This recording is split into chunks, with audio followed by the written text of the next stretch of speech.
Hello everyone, welcome back to Road to Damascus. If you follow this channel for a while, you know that I've made two main arguments in support of the existence of God. One is called the Kalam cosmological argument, and the second is called the fine-tuning argument. Now today, I want to look at one other very important argument that can be made in support of the existence of God, and it's called the objective moral argument. Now, this is a very subtle argument that can be made to help justify the existence that, or the proposition that God may exist.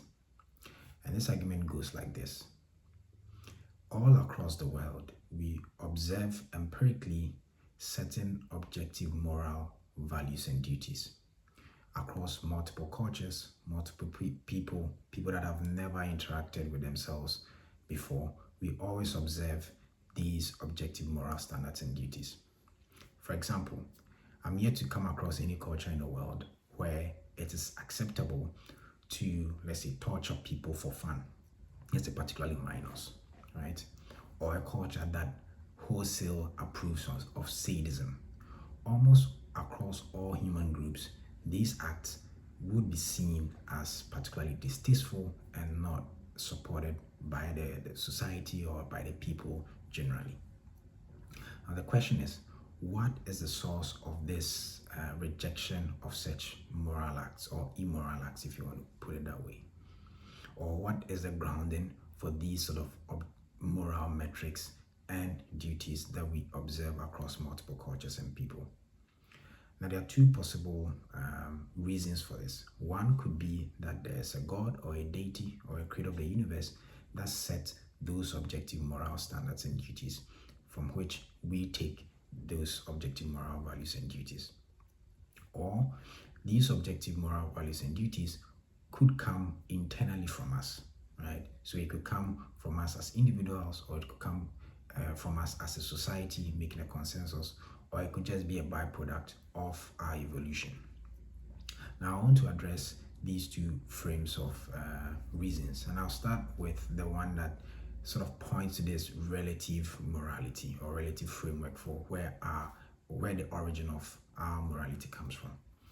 So if we say that these moral values and duties come from us personally, what you're essentially saying is that individuals determine for themselves what is moral. So for example, if a sadist does not think that sadism is immoral, then according to that reference, the person does not hold the act of sadism as something that is particularly abhorrent.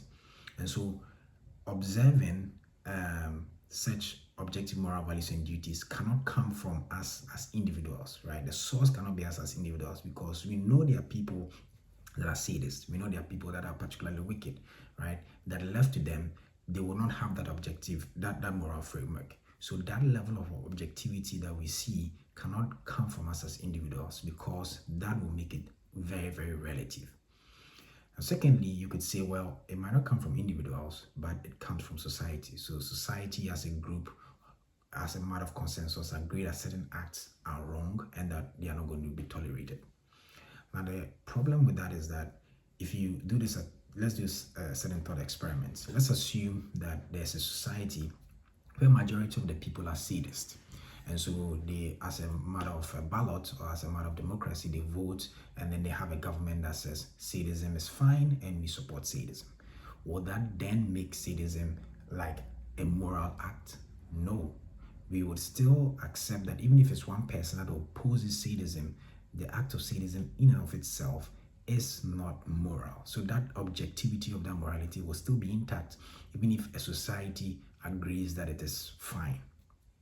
And finally, if you say that, well, it's a matter of as a result of a byproduct of our evolution. So human groups wanted to survive, and so in the wild we had to collaborate, we had to outlaw certain practices so that we could function together as a group, so that we can survive. We can do a similar thought experiment to help address this particular concern or this particular argument. For example, let's assume that for overnight we say that as a humans, our imperative will not be to survive. Let's say we say that we no longer care about our survival. Would that then make that the things that we do that help us survive, would that then nullify them? So for example, if sadism was wrong and if we had allowed sadism to thrive within our human groups, then we would not have survived. So if we say that we no longer care about survival, would that make sadism now moral? And that would also not be a good argument to make, because we know that sadism across board would be immoral in the first place. So if you say it's a byproduct of our evolution, then if the imperative for our evolution does not exist, then sadism becomes like a moral position or a moral action. But we know that it cannot be a moral action.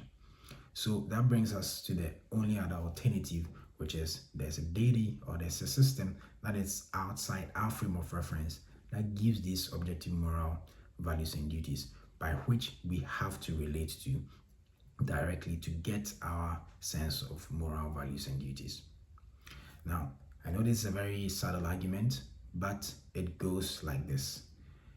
We observe moral values and duties in our society. The only frame of reference that makes sense, that keeps that objectivity is intact, is if that frame of reference is outside us as humans, or outside our societies, or outside our imperative to survive as a species through evolution. And so if this argument is something that you found interesting or found compelling, and it helps you to explain your position as a Christian, thank you for watching, and I urge you to like and subscribe and also share this content to others. Thank you very much.